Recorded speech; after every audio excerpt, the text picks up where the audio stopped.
Hi everyone, Anthony Fantano here, internet's busiest music nerd, and it's time for another edition of Let's Argue, where I go on the internet, I welcome your hot takes, your unpopular opinions, your tough questions, and I answer the best ones in this video. In this very video. Let's go. The myth that Yoko broke up the Beatles is sexist. Yeah, it's kind of upsetting that to this day, like, you can catch comment sections on the internet like over Beatles songs, and people are like, ugh, I hate Yoko Ono. Yoko Ono ruined everything. Like, literally there have been tons of interviews and articles that have dispelled this myth over the years, and yet it persists, and I just don't know why. Like, obviously John, Paul, George, and Ringo just had different artistic priorities toward the end of the band's career and just different personal lives. And I mean, I don't know, what more could you have wanted from the Beatles at the point at which the band broke up? They came out with so much essential and fantastic music over the years, and they broke so much ground. They influenced so many other artists out there. Like, nothing lasts forever. Because what exactly are these people insinuating? That if Yoko Ono didn't exist, that the Beatles would still be making music today? They would have put out 5 more Abbey Roads? Like, come on. Stop. Get out of here. There's no reality to that. I feel like the only people who continue to believe this is just, I don't know, anybody who's ever felt like a woman's ruined their day. Oh man, I was best friends with my friend, and then he got a new girlfriend, and now we're not friends anymore. B.o.B wouldn't be as irrelevant as he is today if he hadn't had that flat earth phase. He even dropped a new album this year no one's ever heard of. Honestly, I think B.o.B stopped being relevant because he stopped dropping hits. He doesn't make hit songs anymore. People aren't interested in hearing his music. I mean, look at the state of the music industry right now. The A&R people, PR people, record executives, and music fans are totally fine and totally cool with giving people who are abusers and really just like the worst things that you could think of, a total pass and a record deal and da-da-da-da-da. So you're telling me, with that being the current state of things, that there are music fans and industry types alike that are just like, I don't know about B.o.B. He doesn't believe the earth is round. I guarantee you, if there was a rapper who was making hits and music videos that were as big as Tekashi 6ix9ine's, but he just happened to believe that the earth was flat, nobody would give a shit. People would listen to his music anyway. New Muse, The Resistance, Second Law, Simulation Theory, is equally as good as old Muse, Showbiz, Origin of Symmetry, Absolution. I mean, I'm not really sure what to say about this. Look, I'm not as big a Muse hater as some people out there are. I actually enjoy The Resistance quite a bit. I have put out my review of Simulation Theory, and it wasn't the most negative review of their stuff I've ever done. I actually prefer it to Second Law, and a lot of the songs and the mixing on that record kind of stink. And the way that the band tries to attempt to incorporate these electronic elements into Second Law, it's really garish and difficult to sit through.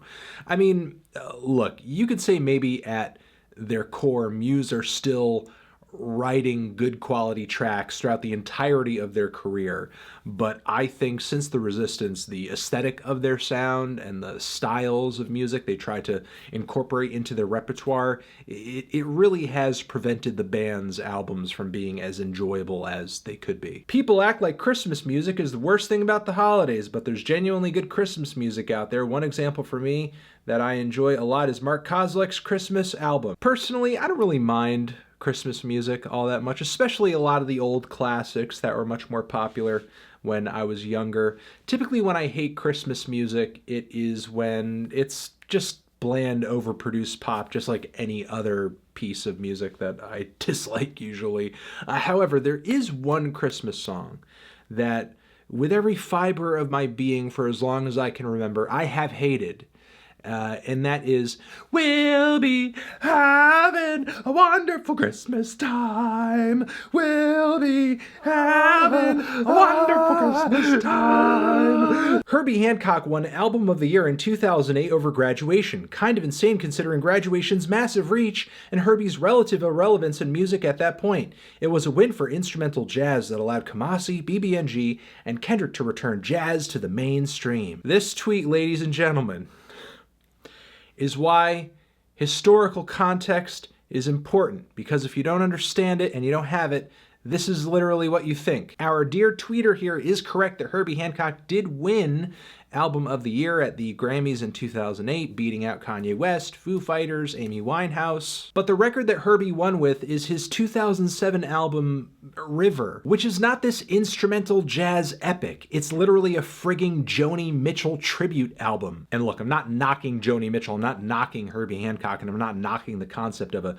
jazz Joni Mitchell tribute record, but I fail to see the impact of this album on instrumental jazz in the next decade, to the point where people like Kendrick and Kamasi and Bad Bad Not Good are making the music that they made because River got the Best Album of the Year Grammy. And not to say those artists aren't influenced by Herbie Hancock's music, they most definitely are, but I mean, it's more likely that Bad Bad Not Good or Kamasi or Kendrick are listening to Sextant or Headhunters, not the gentrified Joni Mitchell tribute record with vocal appearances from Norah Jones and Leonard Cohen. This is exactly the type of musical recipe that you cook up if you want to appeal to people who are going to potentially vote for your album to win a Best Album of the Year Grammy. Honestly, it probably wasn't even the best jazz record to come out that year. Phil Collins is one of the quintessential prog rock drummers on the level with Neil Peart and Bill Bruford. However, his pop legacy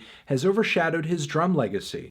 Yeah, but I feel like Phil made a sensible calculation in that he saw that pop songs and pop artists, if you did have hits and you did have music that resonated with people, lasted longer than just merely being a virtuoso, you know? And I feel like Phil, while yes, he was a talented drummer, his talents extended into other things as well. And look, being great at an instrument is a good thing, but clearly Phil Collins was looking for some type of longevity with what he was doing. And sure, while his travels down the road of pop led to things like I can't dance, I can't sing, he did come out with some timeless music when he was making pop music, some really great stuff that I think he's going to be remembered for forever. And look, Neil Peart has done things that people are going to remember him forever for as well. But, you know, I appreciate that Phil Collins branched out, tried some different things, and flexed other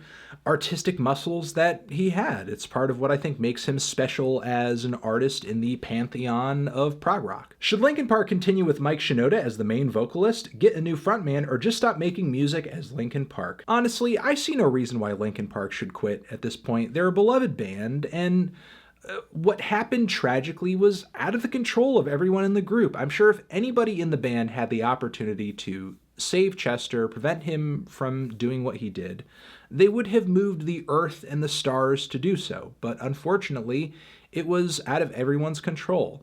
I mean, I could understand the gripe of not wanting the band to go on and not wanting them to get a new lead singer if he was kicked out of the group disrespectfully and there was bad blood there and so on and so forth, but that's obviously not the case. Honestly, I see Linkin Park going on as a creative force to be more respectful of Chester's memory than just letting the band disappear from the earth entirely. Sheer Mag is the rock band that Greta Van Fleet fans should be listening to. They know how to rock with a classic feel without coming across as imitators. I mean, I personally do have some issues with Sheer Mag's vocals, and I think their songwriting isn't all that great sometimes, but I agree with the point that you're making here. They do touch down on a classic, a hard rock sound that it seems like Greta Van Fleet fans seem to think is totally missing. Where is it gone? Oh my god, it's nowhere. I can't find it anymore. Like, meanwhile, you could be listening to any number of groups that incorporate elements of older styles of rock music, but they just do so in a really kind of cutting edge and creative way. Look at King Gizzard and the Lizard Wizard. Actually, look at tons of groups coming out of Australia right now. But here's the thing. A lot of these people who are praising Greta Van Fleet as like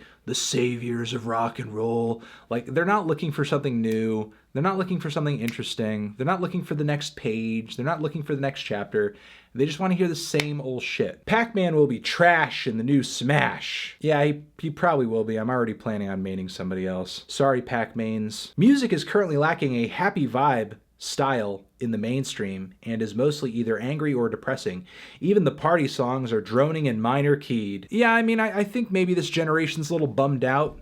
Could be lack of economic opportunity, dismal job prospects, endless wars overseas, mass shootings, maybe being over-medicated. Could be too much staring at the smartphone, I don't know. But it could also just be a short-lived trend that's going to be replaced with something else down the road. I mean, there was a time in the 90s where grunge was ushered in and a great deal of rock music was really friggin' drab and angry and slow and depressing. But then eventually the 2000s came around and, you know, we had exciting, blood-pumping nu metal, and we had lots of really glitzy, glamorous, in-your-face, diva-fied pop music. So, you know, comes in waves, I guess. Yo, power metal is one of the most underlooked genres of metal. Its complex riffs and solos, the awesome lyric topics, and the wicked vocals seem to be overshadowed by emo boys worshipping Satan. Yeah, I mean, personally, give me some emo boys worshipping Satan every day over power metal. As much as I do enjoy some Iced Earth, as much as I do enjoy some Halloween, I mean, it's hard for me to make a big deal over power metal given that it's just a very slightly intensified variation on the traditional heavy metal formula. And I mean, not just the emo boys worshipping Satan, but a lot of the time, I'd much just rather listen to some traditional heavy metal, some Iron Maiden, some Black Sabbath, some Judas Priest, some Dio, some Motorhead, even some Rainbow. Again, I appreciate the speed of a lot of power metal bands, but I don't know. For me, speed, it's not everything. All music is just slowed down. I hate this template. I hate this template.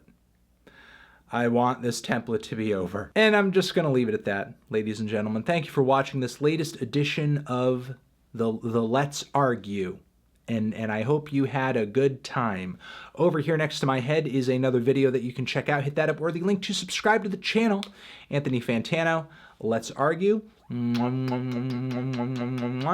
Forever.